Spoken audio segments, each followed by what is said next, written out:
செவிவெளி செய்தி கதை தான். அந்த காலத்து மக்கள் மாதிரி ஒரு அதிர்ஷ்டக்காரங்க யாருமே இல்லைம்மா. அம்மாவா இல்லையா? அந்த காலத்தில் பிறந்தவங்கெல்லாம் தாத்தாலாம் கொடுத்து வச்சவர் தான். அம்மாவா இல்லையா? அவங்க காலம் நமக்கு வருமா? அப்போ அவங்க தானே பொற்காலம். நம்மளது என்ன காலம்? போதாத காலம். காலங்களில் நமக்கு நமக்கு மாற்றங்கள் எங்கே நடக்குது? நமக்கு எங்கே நடக்குது அப்படின்னா பெரியவங்க வாழ்ந்த காலம் தான். அது திரும்ப கிடைக்குமான்னு கிடையாது. ஆனால் நம்ம பெரியவங்க சொன்னதை நம்ம வழி நடந்தோம்னு வச்சுக்கோங்களேன், நமக்கு நல்லது நடக்கும். அப்படி பாபா வாழ்ந்த காலத்தில் ஒரு தீவிரமான பக்தர் ஒருத்தர் இருக்கிறார். அவர் பெங்களூர் பக்கத்தில் ஒரு ஊர், அவருடைய ஊர் பெங்களூர் பக்கத்தில் ஒரு ஊர். அவர் வருஷத்துக்கு ஒரு முறை பாபாவை பார்க்க போயிடுவார். ஷிரடி சாய்பாபாவை பார்க்கறதுக்கு போயிடுவார். அப்போலாம் பாபா பார்க்கணுன்னா இப்போ பார்க்குற மாதிரிலாம் கிடையாது, பயணம் நோக்கி சென்றுடுவாங்க. இப்படி பாபாவை பார்ப்பதற்காக போய்கிட்டே இருக்கிற அவரு பெரிய ஒரு வீடு ஒன்று கஷ்டப்பட்டு சம்பாதிச்சு வாங்குறார். ஒரு பெரிய வீட்டில் பார்த்தீங்க அப்படின்னா அவங்க வீட்டில் எல்லாம் அவருக்கு பிறந்த குழந்தைங்க 7 குழந்தைங்க. எத்தனை குழந்தைங்க? 7 குழந்தைங்க. அதில் 3 பொண்ணு 4 பையன். 3 பொண்ணு 4 பையன். அவர் என்னன்னாலும் பாபா கிட்ட கேட்காம செய்ய மாட்டார். நல்ல ஒரு உழைப்புல உயர்ந்தவர். எது செஞ்சாலும் பாபாட்ட சொல்லிடுவார். அப்போ பாபா கிட்ட போய் ஆசீர்வாதம் வாங்கிட்டு வந்தது எல்லாமே செய்வார். அப்படியே காலங்கள் கிடக்குது. பாபாவுடைய காலம், அவருடைய இறுதி நாட்கள் முடிந்த பிறகு ரொம்ப கூனி குறுகி போயிடுறார். ஒரு திடீர்னு ஒரு குரு சரீரத்தை விட்டு இறந்துட்டார் அப்படின்னா எப்படி இருக்கும்? இறந்துட்டாருங்கிறது மனுஷங்களுடைய பாஷைக்கு. ஆனால் ஞானத்தின் வாயிலாக அவங்க இறக்கலை, சூட்சமாக தான் இருக்கிறாங்க. காலங்கள் போகுது. எது செஞ்சாலும் பாபாவுடைய சீரடிக்கு போயிட்டு, பாபா நீங்கள் உயிரோடு இருக்கும்போது உங்கள்கிட்ட சொன்னேன், இப்போ இல்லை, ஆனாலும் இதை நான் பண்ணுறேன், ஏதோ ஒன்று கேட்டு தெரிஞ்சுக்கணும். எப்படி கேட்டுக்கிறது? அப்படி நான் உள்ளுணர்வில் வேண்டிக்குவாங்க. இவருக்கு வயது ஆகுது, பிள்ளைங்களுக்கு கல்யாணம் பண்ணி வைக்கிறார். எத்தனை பேருக்கு? எத்தனை பையன் எத்தனை பொண்ணு? 3 பொண்ணு. எல்லாரும் கல்யாணம் பண்ணி வச்சிடறாரு. காலமும் நேரமும் மாறுது. ஒரு சில ஆண்டுகளுக்கு பிறகு ஒரு 3 பசங்க, ஒரு பொண்ணு மட்டும் அந்த வீட்டை விற்கணுங்கிறாங்க. என்ன சொல்றாங்க? அந்த வீட்டை விற்கணுங்கிறாங்க. ஆனால் இவர் என்ன சொல்றாரு? நான் கஷ்டப்பட்டு சம்பாதிச்ச என் சொத்து, நான் எப்படி இந்த வீட்டை விற்பேன்? இது பாபா ஆசீர்வாதம் பண்ணதுனால கட்டின வீடு, வீட்டை விற்க முடியாது. உடனே பசங்க என்ன பண்ணுவாங்க? அப்பதான் சண்டையே ஆரம்பமாகும். அது வரைக்கும் சண்டையே இல்லாத ஒரு வீட்டில் இந்தியா பாகிஸ்தான் ஆயிடுவாங்க. பிரச்சனை பெருசா வெடிக்குது. அழுகிறார். எத்தனை பிள்ளைங்க சண்டை போட்டாங்க? மொத்தம் எத்தனை பேர் சண்டை போட்டாங்க? 4 பேர் சண்டை போட்டாங்க. யார் யார்? 3 பசங்க, ஒரு பொண்ணு. அப்ப மீதி எத்தனை பேர் இருக்காங்க? இன்னும் 3 பேர் இருக்கிறாங்க. இந்த 3 பேரையும் மீதி இருக்கவங்க 4 பேர் என்ன பண்ணுவாங்க? சார் சொல்லிட்டேன், எல்லாம் வித்தனம், உனக்கு இவ்வளோ பங்கு வரும், எனக்கு இவ்வளோ பங்கு வரும். அவங்க காலத்துக்கு அப்புறம் யாரும் பிரித்து தரத்துக்கு ஆள் இல்லை. அப்போவே அம்மா அப்பா உயிரோடு இருக்கும்போதே அவங்க காலத்துக்கு அப்புறம் பிரித்து தர ஆள் கிடையாது. ஒழுங்கா சொன்னபடி கேளு. எல்லாம் முடியாது. இந்த 3 பேர் என்ன பண்ணுறாங்க? நாங்கள் கையெழுத்து போட மாட்டோம். ஒவ்வொருத்தர்கிட்டயே பேசுறது தனித்தனியா. இந்த 4 பேர் சேர்ந்து ஒவ்வொரு வீட்டுக்கா போறது, போய் பேசுறது. இப்போ சங்கீதா வீடு விற்கணும்னு வச்சுக்கோமா, ஒரு பேச்சுக்கு சொல்றேன், உண்மையா தான். அப்புறம் ஆமா, உடனே எல்லாரும் அந்த வீட்டை விற்பதற்காக தயார்படுத்துவதற்காக மீதி இருக்கிறவங்கள தயார்படுத்துறாங்க. ஒரே ஒரு பெண் குழந்தை மட்டும் கடைசியில் அந்த பெண் குழந்தை மட்டும் ஒத்துக்கவே இல்லை. எங்க அப்பா கஷ்டப்பட்டு சம்பாதிச்சது, அதனால வேண்டாம் இருக்கட்டும்ங்கிற. அப்படி அந்த காலத்துல பெண் பிள்ளைகளுக்கு இந்த அளவுக்கு உரிமை இருக்கா? கிடையாது. ஆனால் அந்த பெண் குழந்தை கல்யாணம் ஆயிடுச்சு, அதுக்கு ஒரு குழந்தை பிறந்திருக்கு, பையன். எல்லாருக்குமே கல்யாணம் ஆயிடுச்சு, எல்லாருக்கும் குழந்தை பிறந்திருக்கு. அவங்களையும் மனசை மாற்றி வீட்டை விற்கிறதுக்கான நாள் வந்துருச்சு. வீட்டுக்கு அட்வான்ஸ் கொடுக்க ஒருத்தவங்க வராங்க. வீட்டெல்லாம் பார்த்தாச்சு, பிடிச்சாச்சு. பெரிய பங்களா வீடு, நல்லா இருக்கு. இந்த வீட்டை கட்டினவர் எப்படி இருப்பாரு? அழுகிறார். சாயி, நான் கஷ்டப்பட்டு என் பிள்ளைங்களுடைய எதிர்காலத்துக்காக கட்டி வச்ச இந்த வீடு பின்னால பார்த்துக்குவாங்கன்னு நினைச்சா இந்த வீட்டை எல்லாரும் கூறு போடுறாங்களேன்னு அழுகிறார். ஒரே ஒரு பெண் பிள்ளை மட்டும் என்ன சொல்றான்? வேண்டான்னு சொல்லி பார்த்தா வேற வழி இல்லை, எல்லாரும் வரவும் கையெழுத்து போட வேண்டிய கட்டாயம் ஆயிடுச்சு. ஒரு பாபாவை நினைச்சு அழுகிறார். அவர் சொல்றாரு, பாபா நீ உயிரோடு இருந்த காலத்துல இருந்தா உங்ககிட்ட வந்து கேட்டிருப்பனே, நீ இல்லையே, நான் என்ன பண்ணட்டும்னு அழுகிறார். அவங்க வீட்டில் பின்பக்கம் ஒரு தோட்டம் மாதிரி வச்சிருக்காரு. அந்த தோட்டத்தில் ஒரு துளசி மாடம். அந்த துளசி மாடத்துக்கு பக்கத்திலேயே பாபாவுடைய போட்டோவும் வச்சு வணங்குறது அவங்களுடைய வணக்கம். எப்பவுமே அங்கே சத்யநாராயண பூஜை நடக்கும். எப்பவுமே சத்யநாராயண பூஜை அங்கே நடக்கும். இந்த பிரச்சனை வந்தோடனே யாரும் பூஜைக்கு வரமாட்டேங்கிறாங்க. பாபா இவருடைய கனவுல வரார். யார் கனவுல? அந்த வீட்டு பெரியவருடைய கனவுல வரார். உன் வீட்டு துளசி மாடத்துக்கு பின்னால் இருக்கக்கூடிய மரத்துக்கு கீழே நான் இருக்கேன் அப்படிங்கிறார். சரி, கனவு ஒரு முறை வந்துருச்சு. சரி, ஏதோ கனவு தான் போல இருக்கும். பாபாவை எழுந்துச்சு நமஸ்காரம் பண்ணிட்டு படுத்துக்கிறார். தொடர்ச்சியா 2 நாளா கனவு வருது. உன் வீட்டு பின்னால துளசி மாடத்துக்கு பின்னால் இருக்கிற மரத்துக்கு பக்கத்தில் நான் இருக்கிறேன் அப்படிங்கிறார். இவருக்கு ஒன்றும் புரியல. இங்கேதான் வீடு விற்கிற கண்டிஷன் ஆகி போயிடுச்சு. என்னதான் போய் மரத்துக்கு கீழே போய் பார்க்கலாமேன்னு பார்த்தாக்கா அவர் சொல்றார் கனவுல, 2 அடி மட்டும் தோண்டு. 2 அடி தோன்றினால் ஒரு தத்தாத்திரேயர் சிலை ஒன்று அங்க கிடைக்குது. தத்தாத்திரேயரோட சிலை கிடைக்குது. அழுதுட்டார். அந்த காலத்துல அவங்க வீட்டில் சுவாமியினுடைய சிலை புதையலா கிடைச்சது அப்படின்னா எப்படி இருக்கும்? துளசி மாடத்துக்கு பக்கத்துல பின்னால இருக்கிற மரத்துக்கு கீழே தத்தாத்திரேயரோட சிலை கிடைக்குது. கிடைச்ச உடனே இவருக்கு ரொம்ப சந்தோஷமாயிடுச்சு. இப்போ அவர் சொல்றாரு, அச்சோ இந்த வீட்டை விற்க வேண்டாம், நான் விற்கிறதுக்கு விட மாட்டேன் அப்படின்னு. இப்ப இவர் என்ன பண்றாரு? எல்லா பிள்ளைங்களையும் கூப்பிடுறார். பாருப்பா, என் கனவுல வந்து சொன்னது பின்னால தத்தாத்திரேயர், பாபா வந்து தத்தாத்திரேயரா அங்க இருக்கிறார், இந்த வீட்டை நான் விற்பதாக இல்லை அப்படின்ட்டார். இந்த செவிவெளி செய்தியினுடைய கதையை நீங்கள் கூர்ந்து கவனித்துக் கொள்ள வேண்டும் சாயன்பர்களே. கஷ்டப்பட்டு ஒரு குழந்தையை உருவாக்கி பேரும் புகழோட வரணும்னு நினைக்கிற ஒரு அப்பாவுடைய நிலைமை என்னங்கிறது இங்கதான் ஆரம்பம். அல்ல, பிரச்சனை பெருசாயிடுச்சு. வீடு விற்க மாட்டேன்னு சொன்னோன்னே, ஏன்னா இவங்க இதை நம்பி நிறைய பேர்த்துட்டு வெளியே பணம்லாம் வாங்கிட்டாங்க. எங்கள் வீடு விற்க போகுது, கொஞ்சம் காசு கொடு காசு கொடுன்னு. நம்ம தான் ஒரு பிளான் பண்ணிடுவோமே, கைக்கு வரதுக்கு முன்னால நம்ம வேற யார்ட்ட கை நீட்டிடுவோம். கொஞ்சம் காசை கொடுங்க, நாங்கள் வீடு விற்றோன்னு உங்களுக்கு மீதி கொடுத்துறோம் வட்டியும் முதலுமா.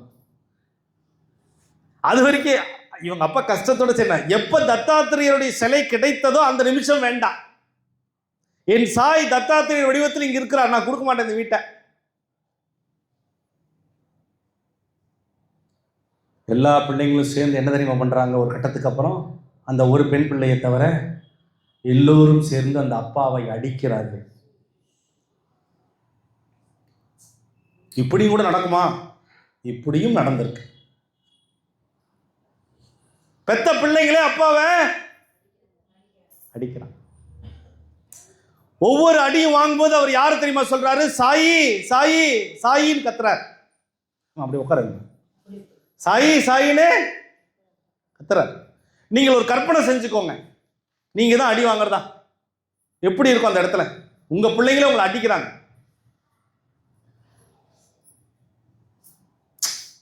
குழந்தையாக பிறந்து கருவாக பிறந்து கொஞ்சம் கொஞ்சமாக வளர்ந்து இந்த குழந்தைக்கு பேச தெரியாது, நடக்க தெரியாது. இந்த குழந்தையை உருவாக்கி நல்லா படிக்க வச்சு நல்ல வேலைக்கு அனுப்பி இவங்களை உருவாக்கினா இவங்க என்னமோ அந்த சொத்தை சம்பாதிச்ச மாதிரி அப்பாவை சேர்ந்து 6 பேரும் சேர்ந்து ஒவ்வொரு அடி வாங்கும் போது அந்த தந்தையினுடைய வார்த்தையிலிருந்து வந்தது, சாயி சாயி காப்பாத்து, சாயி காப்பாத்து. அந்த ஒரு மகள் மட்டும்தான் தடுக்கிறா, அப்பாவை அடிக்காதீங்க, அப்பாவை அடிக்காதீங்க. எவ்வளவு வேதனையா இருக்கும் யோசிச்சு பாருங்க. தத்தாத்திரேயர் இருக்கு, தத்தாத்திரேயோட அந்த சிலையை என்ன பண்றாரு அவர், அங்க அந்த அந்த மண்ணுல கிடைச்ச அந்த சிலையை கொண்டு வந்து பூஜை ரூம்ல வச்சுட்டார். அந்த சிலையை உடைக்கிறதுக்கு போறாங்க கோவத்துல.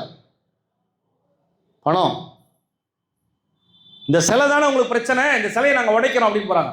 அந்த சிலை பாறாங்கல்லு மாதிரி இருக்கு, கல்லுல செஞ்சு அப்படி உடையுமா? அதையெல்லாம் உடைக்க போறாங்க கோவத்துல. கடைசியில் அந்த அப்பாவை அடிச்சு துன்புறுத்தி கையெழுத்து வாங்கி அந்த சொத்தை அபகரிச்சிடறாங்க. அந்த வீடு விற்கப்படுது, அந்த வீடு விற்கப்படுது. இப்ப அந்த தத்தாத்திரேயருடைய சிலையை மட்டும் எடுத்துக்கிட்டு ஒரு பொண்ணு மட்டும் நம்பிக்கை வச்சிருந்தது இல்ல, அப்பா மேல பாசம் இருந்தது இல்ல, அந்த பொண்ணுடைய வீட்டுக்கு போயிடுறாரு. இந்த கதை கேட்பதற்கு கொஞ்சம் கஷ்டமா தான் இருக்கும், ஆனா உண்மை புரிஞ்சுக்கணும்ல நீங்கெல்லாம்.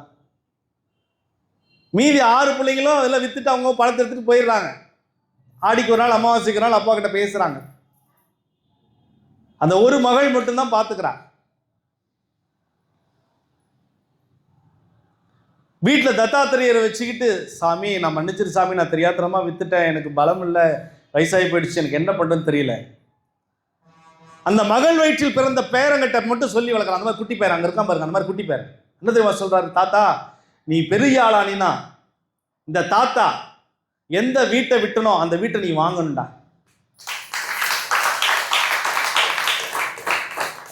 அதுக்கு அவர் சொல்றார், என்ன சொல்றாருன்னா, நான் கஷ்டப்பட்ட காலத்துல, பாபா உயிரோடு இருந்த அந்த காலத்துல, பாபா சரீரமா இருந்த காலத்துல, ஒவ்வொரு காரியமும் ஒவ்வொரு செயலும் செய்யும் பொழுதெல்லாம் பாபா கிட்ட ஆசீர்வாதம் வாங்கிட்டு வந்து செஞ்ச எனக்கு நடந்தது.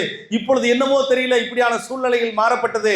இருந்தாலும் கர்மாவின் படி நான் இதை ஏத்துக்கிறேன். ஆனால் என் பேரனே, நான் சொல்ல வேண்டிய என் கடமை, எப்படியாவது அந்த இடத்த நீ வாங்கு. பொண்ணுகிட்டே சொல்றார், எப்படியாவது அந்த இடத்த நீ வாங்கிரு, பேரன் பெருசாவான். கண்டிப்பா பாபா சொல்லியிருக்கார், நம்பிக்கையோடு பொறுமையோடு ஒரு காரியத்தை நம்ம முயற்சி செய்தால் அது வெற்றி அடையும்னு சொல்லியிருக்கிறார்.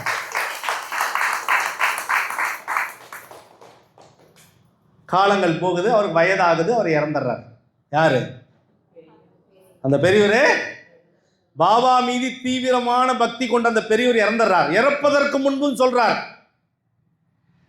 எப்படியாவது அந்த வீட்டை வாங்கி அந்த தத்தாத்திரேயர், இந்த பூஜை ரூம்ல இருக்க தத்தாத்திரேயரை அங்க வச்சு வழிபாடு பண்ணுங்க. இல்லையாச்சு தம்பி உள்ள உட்காரு, உள்ள உட்காரு, உள்ள சிலதர் யாரா வந்தாங்கன்னா அப்படியே உள்ள உட்கார வைங்க. இப்போ காலங்கள் ஓடிடுச்சு, பேர பையன் கொஞ்சம் பெருசாயிட்டான். ஆனா அவன் மனசுல ஆழமா பதிஞ்ச விஷயம் என்ன?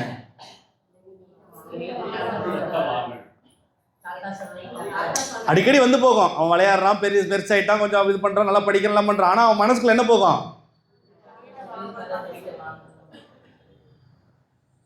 காலம் கடந்துருச்சு, இவனும் பெரிய ஆளாயிட்டான், படிச்சு முடிச்சுட்டான், வேலைக்கு போறான். இவனுக்கு ரயில்வே டிபார்ட்மெண்ட்ல ஒரு வேலை கிடைக்குது. எங்க கிடைக்குது? Railway department.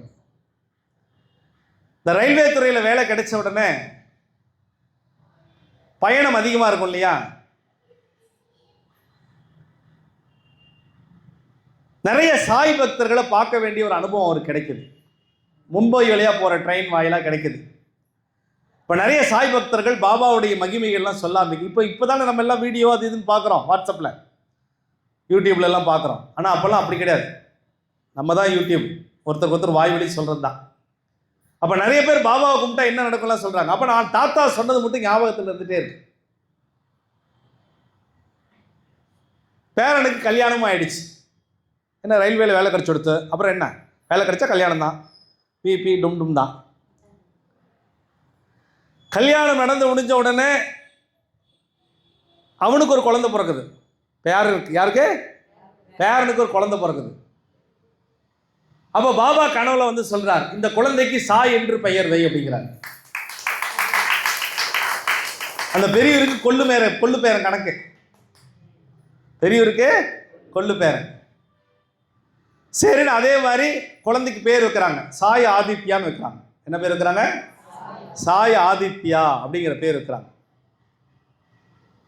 அந்த குழந்தை 3 வயதாக இருக்கும் பொழுது 3 வயசு முடிஞ்ச உடனே அந்த குழந்தை போய் சுவாமி ரூமில் தத்தாத்திரேயர்கிட்டயே போய் உட்காந்துக்குமா.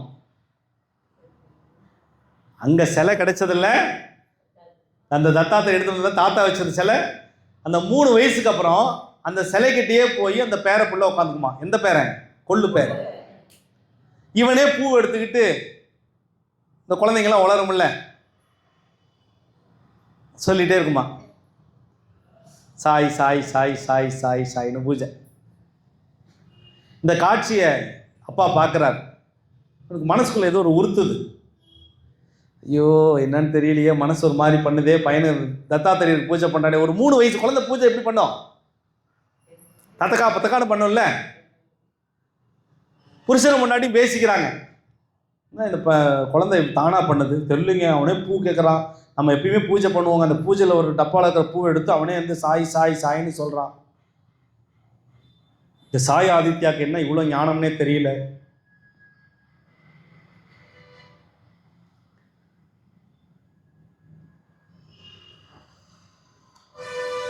திடீர்னு ஒரு நாள் அந்த குழந்தைக்கு உடல் நலம் சரியில்லாமல் போகுது. திடீர்னு ஒரு நாள் நமக்கு ஒரு பிரச்சனை வரும்போது யாரை பார்த்து போடுவான்? எப்படி ஓடுவான்? அது வரைக்கும் ஒரு ஓட்டம் நார்மலாக இருக்கும். பிரச்சனை அதிகமானவொன்னு பார்க்கணுமா, சாயி நான் உனக்கு என்ன வேணா வேண்டிக்கிறேன், என்ன வேணா பண்ணுறேன், எப்படியாவது காப்பாற்றி கொடு. அர்த்தம் புரிகிறதா? அவங்க ஒரு வேண்டுதல் வச்சுக்கிறாங்க. என்ன வேண்டுதல் அப்படின்னா, ஒவ்வொரு வியாழக்கிழமையும் நாங்கள் ஒரு வேளை மட்டும் சாப்பிடுகிறோம், எங்கள் குழந்தையை காப்பாற்றிருங்க. ஒரு வேளை மட்டும் நாங்கள் சாப்பிட்றோம், மத்தியானம் மட்டும், காலையில் நைட் நாங்கள் சாப்பிடல, எப்படியாவது எங்கள் குழந்தையை காப்பாற்றுங்க வேண்டிக்கிறாங்க. கனவு வருது. புருஷன் பொண்டாட்டிக்கு சேர்ந்த மாதிரி கனவு வருது. என்ன கனவு தெரியுமா? விரதமெல்லாம் ஒன்றும் இருக்க வேண்டாம், அந்த வீட்டை மட்டும் வாங்கிருங்க.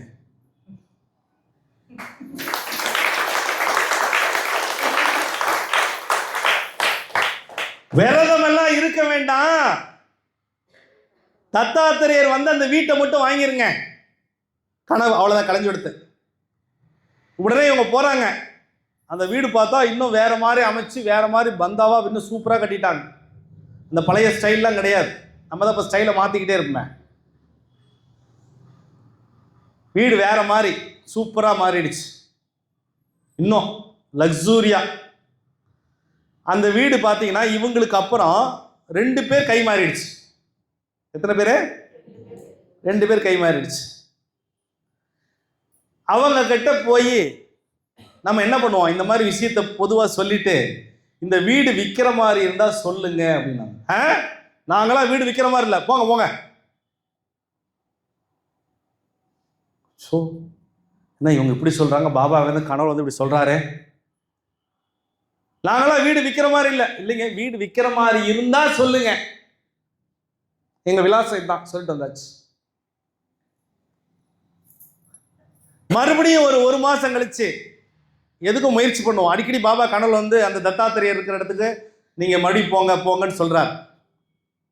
மறுபடியும் போய் கேட்குறாங்க. 1 மாதம் கழிச்சு இந்த முறை கோவம் வந்துருச்சு அந்த வீட்டுக்காரங்க.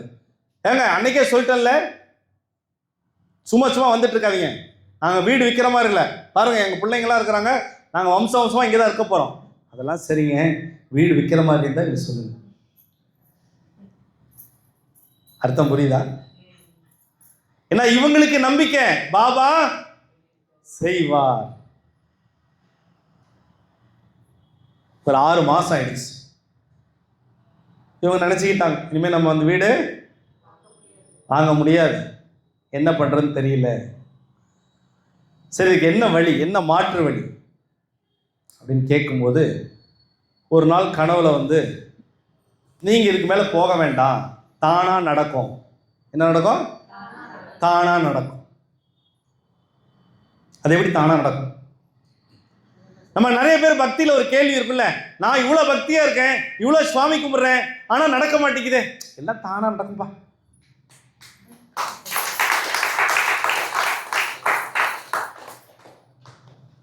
எல்லாம் தானாக நடக்கும்.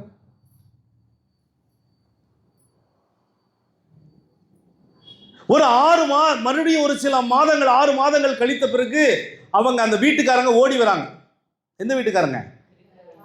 தத்தாத்திரேயர் இருந்துச்சு பாருங்க, அந்த வீட்டுக்காரங்க இவங்க அட்ரஸ்க்கு ஓடி வராங்க. ஒரு நாள் வந்து கடகடன்னு கதவை தட்டுறாங்க. ஏங்க, நாங்க வீடு கொடுத்துடலான்னு இருக்கிறோம், வாங்கிக்கிறீங்களா?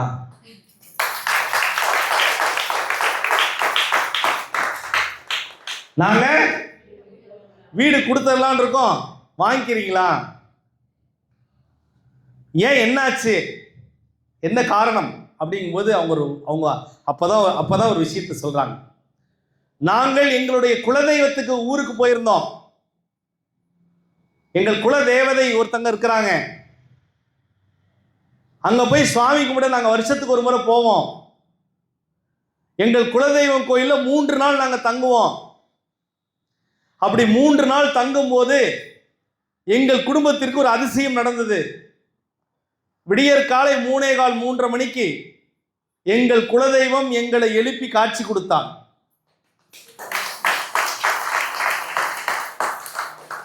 அர்த்தம் புரியுதா? அவங்க குலதெய்வம் காட்சி கொடுத்து அவங்க குலதெய்வம் சொன்னிச்சான், நீங்க இருக்கக்கூடிய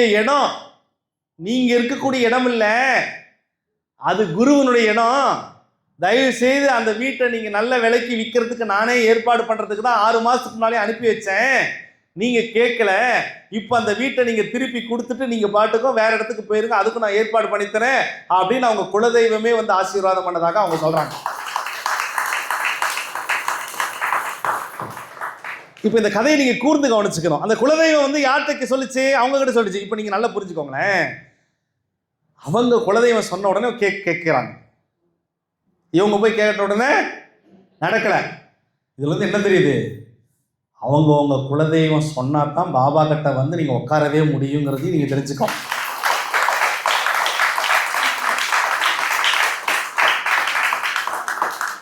பாபாவை கும்பிடுனா கூட குலதெய்வத்தினுடைய ஆசீர்வாதம் வேணும். குலதெய்வத்தினுடைய ஆசீர்வாதம் இல்லை என்றால் பாபாவை நீங்கள் வணங்க முடியாது. பாபாவை நீங்கள் வணங்கவில்லை என்றால் குலதெய்வத்தின் மீது உங்களுக்கு நம்பிக்கை இல்லை என்று அர்த்தம். ரகசிய சூட்சமம். இந்த கதையினுடைய அம்சத்தில் அவங்க ஒரு முத்தான ஒரு வார்த்தையை சொல்றாங்க. எங்களுடைய குலதெய்வத்தை எங்களுடைய வம்சத்தில் இதுவரைக்கும் யாரும் நேரில் பார்த்ததில்லை, எங்களுக்கே அந்த பாக்கியம் கிடைத்தது.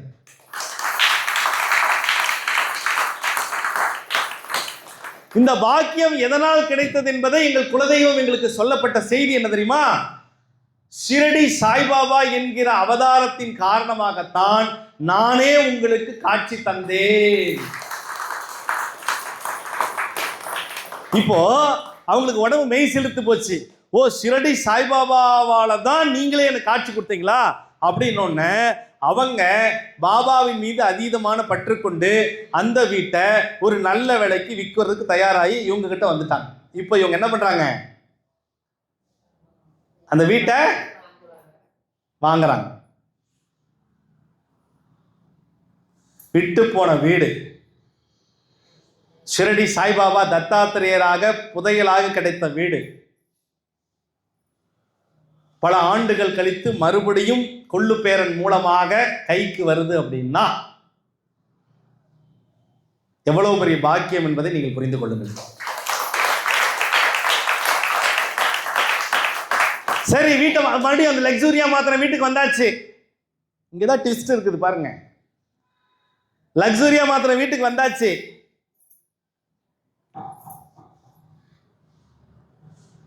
வீட்டுக்கு வந்த உடனே நாம் என்ன பண்ணுவோம்? நம்ம ஸ்டைலில் கொஞ்சம் மாற்றுவோம் இல்லையா? அப்புறம் இவருடைய அப்பா, இந்த ரயில்வேயில் வேலை செய்கிற அவங்க அப்பாவுடைய ஃபோட்டோ பெருசாக மாட்டிட்டு பின்னால் அதே மாதிரி துளசி மாடெல்லாம் ரெடி பண்ணி அந்த மரமெல்லாம் எடுத்துட்டாங்க. என்ன பண்ணுறதுன்னு தெரியல. அப்போ அந்த தத்தாத்திரேயர் மட்டும் பின்பக்கமாக அந்த காலத்தில் எந்த இடத்துல சுவாமி வைக்கலான்னு சொல்லி அங்கே இருக்கிற யாரோ ஒரு பூஜாரியை கூப்பிட்டு எங்கே வைக்கலான்னு சொல்லி வச்சு அங்கே தத்தாத்திரேயரை பிரதிஷ்டை பண்ணி அவங்க வீட்டில் ஒவ்வொரு வியாழக்கிழமையும் தத்தாத்திரேயருக்கும் ஷிரடி சாய்பாபாவிற்கும் பூஜை நடைபெற்றது. ஒவ்வொரு வியாழம்.